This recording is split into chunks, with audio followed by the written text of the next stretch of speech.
Und jetzt das Heute-Journal mit Hanna Zimmermann und Christian Sievers. Ihnen allen guten Abend. Die gute Nachricht, es ist wohl glücklicherweise niemand ums Leben gekommen. Und alle Unwetterwarnungen für den Südwesten Deutschlands sind mittlerweile aufgehoben. Aber der Schaden in den Hochwassergebieten ist dennoch immens. Speziell im Saarland stehen ganze Orte unter Wasser. Die Lage ist an mehreren Stellen immer noch angespannt. Der Überblick an diesem Samstagabend jetzt von Felix Klauser.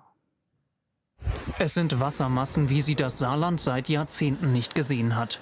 Ein Bundesland im Ausnahmezustand, ein Bundesland im Dauerregen. Am Tag danach ist das Wasser in Teilen Saarbrückens schon wieder abgeflossen. Was von den Fluten übrig bleibt, sind Sperrmüll, Schlamm und saarländische Schaffenskraft. Der Keller komplett überflutet. Sie sehen ja auch bei mir, wir haben den Keller jetzt leer gemacht, wie die Nachbarn auch überall. Und selbst das THW hatte Probleme mit seinen Booten, auch die motorisierten Boote hier unter Kontrolle zu kriegen, weil so ein Druck auf dem Wasser war. Seit gestern Abend sind die Rettungskräfte im Einsatz. Mehr als 3000 Einsätze zählen sie bis zum Morgen. Bis zu 100 Liter pro Quadratmeter in weniger als 24 Stunden. Es ist etwa die doppelte Menge, die für gewöhnlich im gesamten Mai erwartet wird. Kaum eine Gemeinde im Saarland, die keine Schäden aufweist. Sachschäden stand Samstagabend. Nur eine Person verletzt. Die Ministerpräsidentin atmet auf. Das Gute in dieser schlimmen Lage ist, dass wir sehen konnten, das Saarland steht zusammen. Es gab eine unfassbare Einsatzbereitschaft ganz vieler Ehrenamtlicher, aber auch im hauptamtlichen Bereich ein hohes Maß an Engagement und Professionalität. Ich finde, wir können als Saarländerinnen und Saarländer nur stolz darauf sein. Im Saarland heute Wassermassen statt Wahlkampf. Kanzlerbesuch in Kleinblittersdorf mit Gummistiefeln und sorgenvoller Miene. Eigentlich ist Olaf Scholz angereist, um die saarländische SPD vor der Europawahl zu unterstützen. Jetzt geht es um Unterstützung anderer Art. Der Schaden dürfte deutlich in die Millionen gehen. Leider ist das ja hier nicht das erste Mal, dass wir eine große Naturkatastrophe zu bewältigen haben. Und deshalb werden wir natürlich schauen, was hier jetzt zu tun ist und was notwendig ist. Alle können sich darauf verlassen, dass das im besten Sinne geschieht. Auch Rheinland-Pfalz ist betroffen. Bei Trier läuft eine Talsperre über und der kleine Ort Riveris versinkt in den Wogen. Hier, wo die Ahrtalflut noch so präsent ist, ist die Erleichterung spürbar, dass die Warnsysteme funktioniert haben. Die Kollegen und Kolleginnen hier vor Ort sind wirklich sehr, sehr gut aufgestellt. Sie haben auch bewiesen, dass sie den Hochwasserschutz hier wirklich ganz meisterlich beherrschen. Auch wenn momentan die meisten Pegelstände sinken, manch ein Leichtsinniger auf das Bad in der Saar nicht verzichten mag, ist es für Entwarnung noch zu früh. In Blieskastel drückt am Abend nach dem Ausfall eines Pumpwerks das Wasser durch die Kanalisation und droht die Altstadt zu fluten. Wie sieht's aus hier? Ja, im Moment sieht es so aus, dass es immer noch ganz leicht steigt. Wir haben hier noch so circa 6 cm Platz und wenn es da hochkommt, dann sehen wir mal, wie es weitergeht. Anpacken heißt es jetzt für alle und hoffen auf die Nacht und die nächste Woche. Ab Dienstag droht laut deutschem Wetterdienst erneut Dauerregen im Südwesten. Und in Blieskastel ist für uns Susanne Freitag-Carteron. Susanne, wie ist die Situation jetzt im Moment? Ja, ich glaube, man kann sagen, hier wird gepumpt, gepumpt, gepumpt und gepumpt. Die Rettungskräfte hier haben mir gerade erklärt, dass sie 130.000 Liter Wasser pro Stunde aus der Stadt hier rauspumpen. Und gleichzeitig wird von unten drücken 135.000 Liter wieder rein. Also es ist so ein Zustand, der nicht dazu führt, dass der Stand des Wassers erheblich ansteigt. Aber besser wird es auch nicht. Das heißt, man ist hier stundenlang damit beschäftigt, dass es nicht zu schlimm wird. Man hat die Menschen hier in dieser Straße der Innenstadt aus ihren Häusern herausgeholt. Nicht alle fanden das gut. Am Ende aber wurden sie mit Booten rausgebracht und das war auch notwendig. Und jetzt hofft man, dass es in irgendeiner Form das Wasser irgendwann sinkt. Denn diese Pumpen sind kaputt, das sollten sie nicht sein, sind sie aber. Und deshalb ist das jetzt im Moment hier die Hauptaufgabe. Gleichzeitig gibt es aber auch noch einen anderen Ort im Landkreis Merzig-Wadern, wo die Lage sich auch zugespitzt hat und wo große Überschwemmungen vorhanden sind. Und an anderen Orten sinkt der Pegel, aber die Lage bleibt eben immer noch angespannt, auch an diesem Abend. Wir haben ja auch gerade gehört, dass die nächste Regenfront bereits droht in der kommenden Woche. Heute gab es viele Versprechen aus der Politik, dass schnell Hilfe kommt. Ist denn überhaupt schon absehbar, wie hoch die Schäden sein werden? Ich denke, man wird sehen, wie hoch die Schäden sind, wenn das Wasser wirklich weg ist. Das sagten heute auch viele Menschen hier. Solange die Keller voll sind, die Läden zulaufen, kann man sehr schwer abschätzen, was am Ende wirklich an Schadenssummen dabei rauskommt. Fest steht, dass wahnsinnig viele Menschen betroffen sind. Wirklich in fast jedem Dorf, fast jeder Gemeinde gibt es irgendwelche Schäden. Und es gibt auch schon erste Maßnahmen. Also das Finanzministerium hat angekündigt, dass es Steuerstundungen geben wird, also dass betroffene Menschen erstmal keine Steuern zahlen müssen und dass es auch andere Maßnahmen gibt. Es gibt Spendenaufrufe, es gibt auch Plattformen für ehrenamtliche Mitarbeiter, die sich zusammensammeln, um hier zu helfen. Also es gibt einige Maßnahmen und das Versprechen von der Ministerpräsidentin Anke Rehlinger und in gewisser Weise auch vom Bundeskanzler Scholz, dass keiner im Regen stehen gelassen wird und dass man natürlich alles tut, um die Leute angemessen zu entschädigen. Aber wir haben das bei anderen Hochwasserlagen gesehen. Das ist sehr kompliziert. Das wird mit den Versicherungen wahrscheinlich große, viele Fragen aufwerfen und sicherlich hier das Thema der nächsten Wochen und Monate sein. Erstmal eine weitere bange Nacht für Blieskastel und weitere Orte. Susanne, herzlichen Dank für diese Live-Informationen heute Abend. Dem Regierungschef der Slowakei geht es etwas besser. Sein Zustand nach dem Attentat am Mittwoch, bei dem er fast sein Leben verloren hätte, ist stabil. Über den Berg ist Robert Fico noch nicht. Der Zustand seines Landes ist nach wie vor besorgniserregend. Seit dem Anschlag auf Fico hat es gehäuft weitere Morddrohungen gegeben gegen Regierungs- und Oppositionspolitiker gleichermaßen. Was ist da los? Eine gespaltene Gesellschaft ist immer wieder zu hören. Aber wie zeigt sich das konkret? Und was sind die Gründe? Spurensuche in der Slowakei mit Britta Hilpert.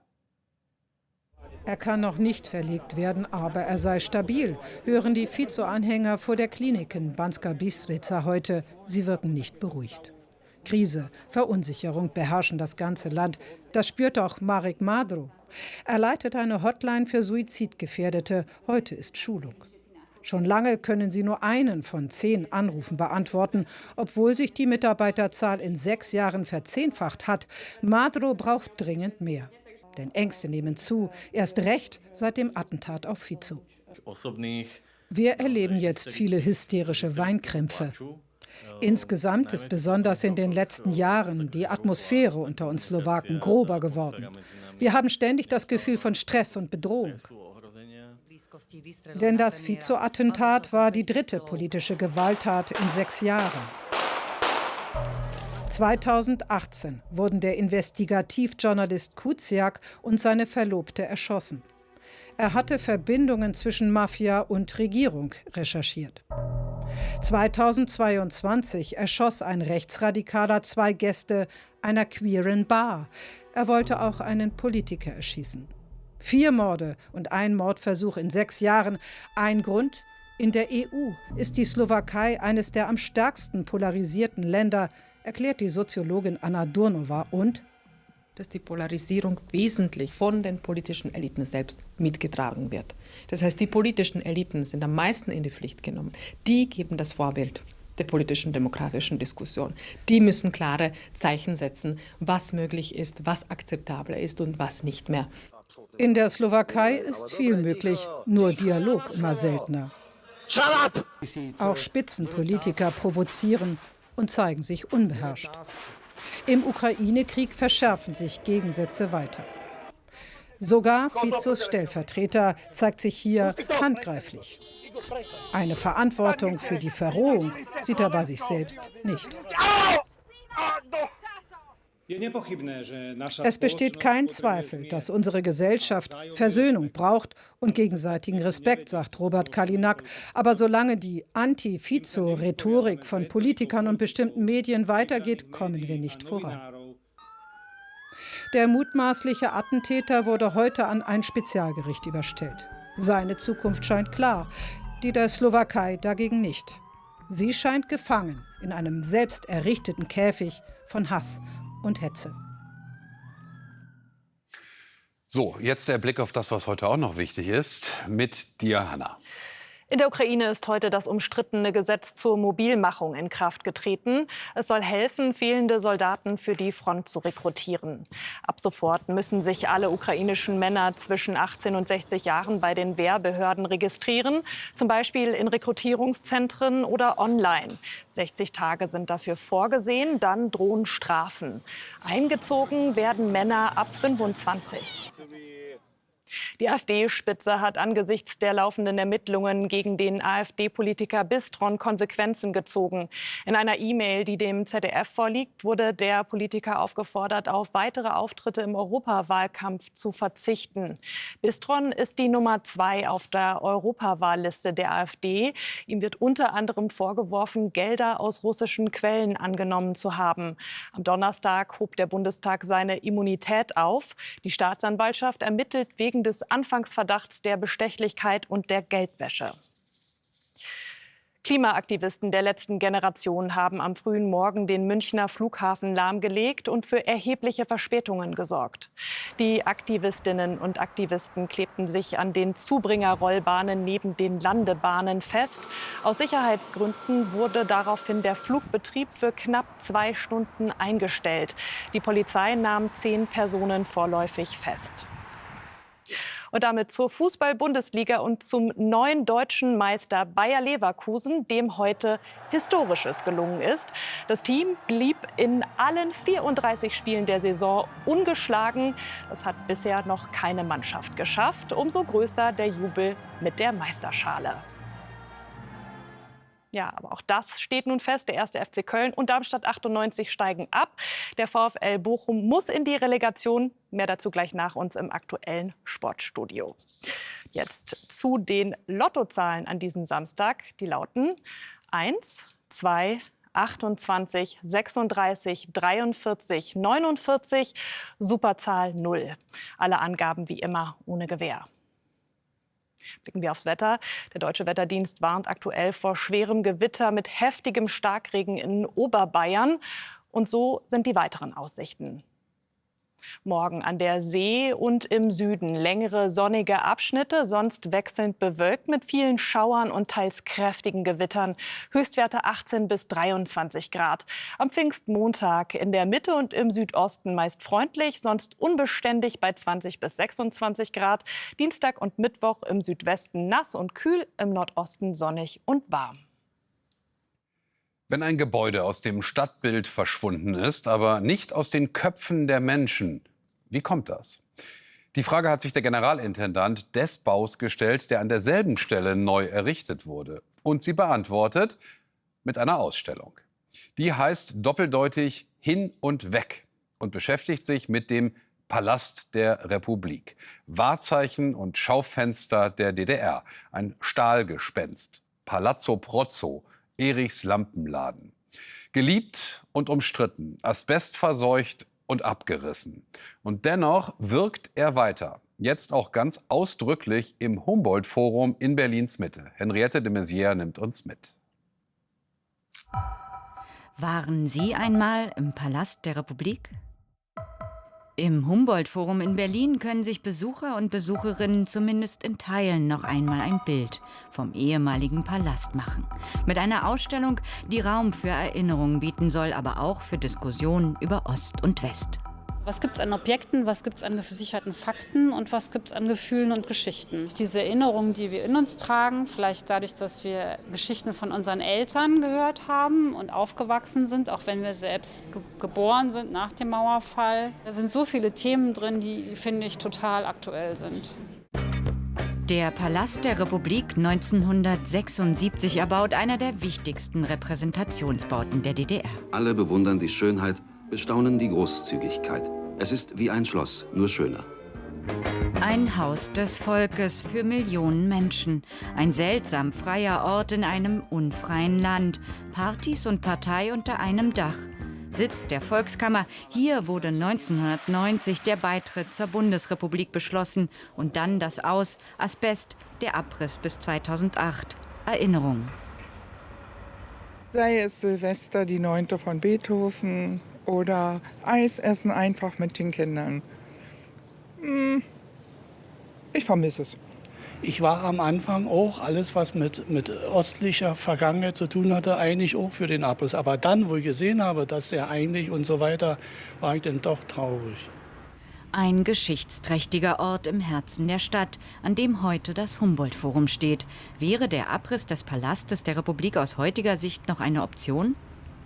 Der Palast der Republik war ja nicht ein Manifest der kommunistischen Partei, sondern es war ein Kulturhaus. Und das hat ja auch fantastisch funktioniert.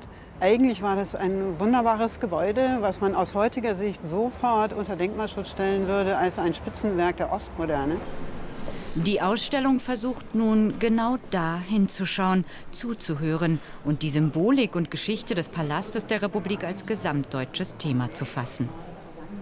Ich glaube nicht, dass der Palast der Republik ein Stück DDR-Identität war, aber er ist zu einem Symbol geworden über den Umgang und über das Erzählen mit und über die DDR.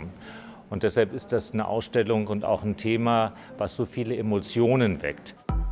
Hin und weg. Der Palast der Republik ist Gegenwart, der Jahresschwerpunkt des Berliner Humboldt-Forums. Die Ausstellung läuft noch bis zum 16. Februar kommenden Jahres. Unser Heute-Journal ist zu Ende, zumindest für diesen Samstag. Ja, und die nächsten Nachrichten gibt es hier gegen 0:25 Uhr. Uns wieder morgen, Pfingstsonntag, 21:45 Uhr. Und für Sie einen angenehmen Abend. Tschüss.